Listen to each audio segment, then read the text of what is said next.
and not breaks economic of a country.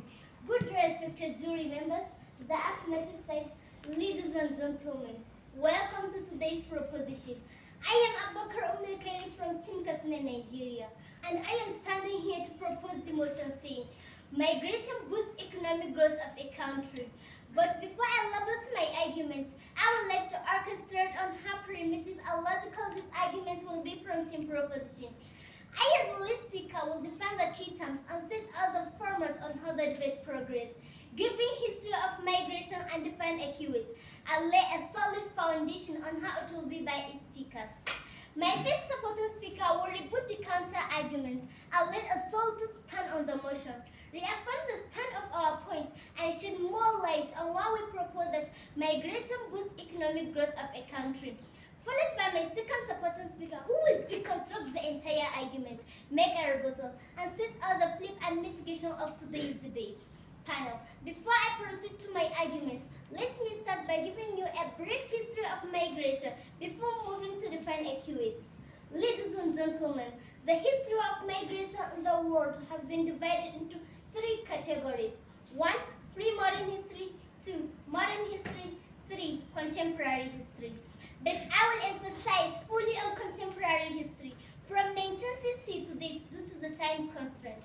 Since 1960, the global migration stock rose from 92 million in 1960 to an estimated 281 million in 2020.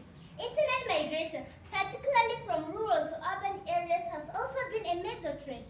It's one of the facts that no country can develop economically without migrants. Moving. Migration can be defined as the movement of people from one country origin to another, including both internal and international migration. However, boost economic growth is refers to a sustained increase in GDP, gross domestic product, productivity, innovation, or employment directly or indirectly facilitated by migration. Therefore, report has shown that migration is a structural driver of economic growth. It fills labor shortage, stimulates innovation, and shortens demographic sustainability. Respected jury members, migration fills skills gap, which the opposition might argue about, and boosts productivity across the world. For instance, African migration brings diverse skills, entrepreneurship drive, and relentless work ethic. The opposition should understand that in today's debate, our analysis looks more proved because our emphasis are more driven by economic reasons. And that is why we stand firmly to support that migration boosts economic growth of a country. Moving. Migration to other countries increase labor market, a diverse set of skills which complements each other and increase productivity. So, migration boosts economic growth of a country in different aspects, such as 1. Demographic benefits. 2. Public finance.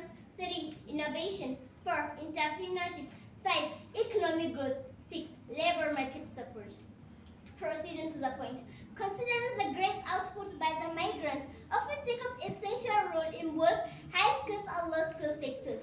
Migrants participate in livelihood skills such as healthcare, construction, engineering, and technology by filling the labor shortage and complement of the native workforce.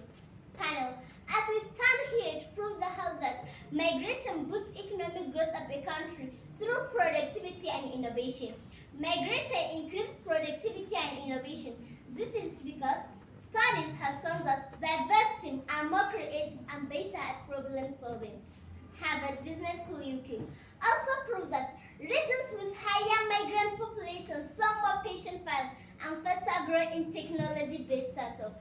Ladies and gentlemen, in order to wipe out the erroneous belief that migration has done more in boosting the economic growth of a country, we should understand that many developed countries like US, England, Canada, and France are facing aging population. Migrants, usually younger and economically active, help rejuvenate dependent ratio, support public service, and keep pension system afloat. Panel, we have laid a solid argument in today's debate by giving you a brief history of migration. We have provided a supportive example here in Africa and world at large to support our claims, which I believe the opposition team will debate based on interest and personal justification. My fellow speakers will elaborate more on why we propose that